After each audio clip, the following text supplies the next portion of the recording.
नमस्कार दोस्तों, स्वागत है आपका आज के इस बेहद खास वीडियो में।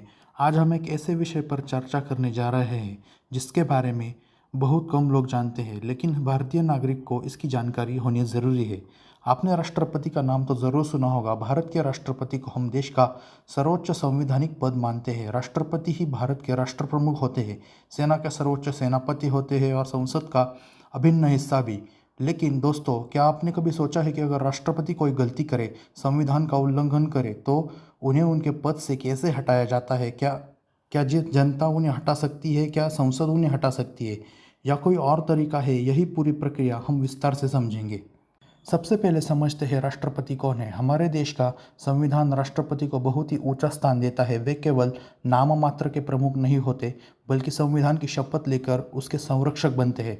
राष्ट्रपति से उम्मीद की जाती है कि वे देश की एकता और अखंडता को बनाए रखे, निष्पक्ष रहे और संविधान की मर्यादा को हमेशा सर्वोपरि रखे। यही कारण है कि राष्ट्रपति को हटाने की प्रक्रिया बहुत कठिन बनाई गई है, ताकि यह पद हमेशा सम्मानित बना रहे और कोई राजनीतिक दबाव या व्यक्तिगत कारण राष्ट्रपति को हटाने का आधार न बन सके। अब सवाल उठता है कि राष्ट्रपति को आखिर किस वजह से हटाया जा सकता है। संविधान के अनुच्छेद 61 के अनुसार राष्ट्रपति को केवल महाभियोग यानी इम्पीचमेंट की प्रक्रिया से हटाया जा सकता है, और वह भी केवल तब जब उन्हें संविधान का उल्लंघन किया हो। संविधान का उल्लंघन एक गंभीर आरोप है। इसका मतलब यह हुआ कि अगर राष्ट्रपति ने अपने अधिकारों का गलत इस्तेमाल किया, संविधान के खिलाफ काम किया या पद का दुरुपयोग किया, तो उन्हें हटाने की प्रक्रिया शुरू की जा सकती है। तो आइए अब समझते हैं कि महाभियोग की प्रक्रिया क्या है। मान लीजिए कि संसद के कुछ सदस्य यह मानते हैं कि राष्ट्रपति ने संविधान का उल्लंघन किया है, तो सबसे पहले लोकसभा या राज्यसभा किसी भी सदन में राष्ट्रपति पर महाभियोग का प्रस्ताव लाया जा सकता है। लेकिन यह प्रस्ताव कोई भी सदस्य अचानक खड़ा होकर नहीं कर सकता। इसके लिए नियम यह है कि कम से कम 1/4 यानी 25% सदस्य इस प्रस्ताव पर हस्ताक्षर करें और लिखित रूप से नोटिस दें। यह नोटिस राष्ट्रपति को भी भेजी जाती है ताकि वे तैयार रहे। इस नोटिस के कम से कम 14 दिन बाद ही प्रस्ताव सदन में चर्चा के लिए लाया जाता है। जब प्रस्ताव सदन में आता है तो उस पर गहन बहस होती है। सांसद इस पर चर्चा करते हैं कि क्या सच में राष्ट्रपति ने संविधान का उल्लंघन किया है। बहस के बाद मतदान होता है, और यह सबसे महत्वपूर्ण बात यह है कि यह प्रस्ताव केवल साधारण बहुमत से पास नहीं होता। इसे पास करने के लिए संसद के कुल सदस्यों के 2/3 बहुमत की आवश्यकता होती है, यानी बहुत भारी संख्या में सांसदों का समर्थन चाहिए।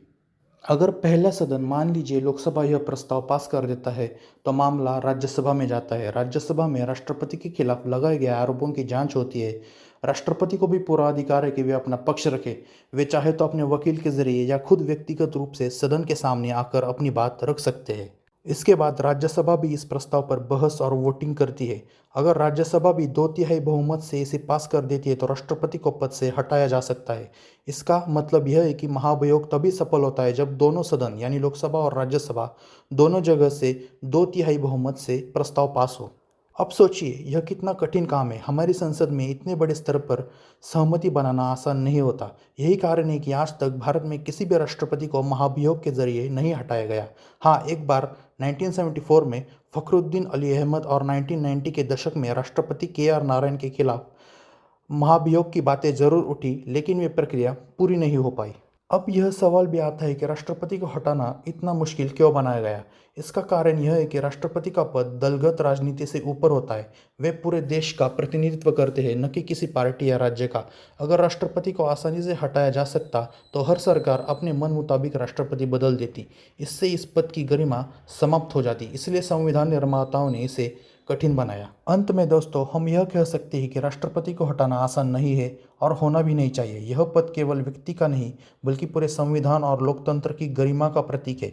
लेकिन फिर भी संविधान ने यह प्रावधान रखा है कि अगर कभी राष्ट्रपति अपने पद की मर्यादा तोड़े या संविधान के खिलाफ काम करे, तो जनता के चुने हुए प्रतिनिधि उन्हें हटा सकते हैं। यह हमारे लोकतंत्र की सबसे बड़ी खूबसूरती है। हम किसी को भी कानून से ऊपर नहीं मानते, चाहे वह राष्ट्रपति ही क्यों न हो।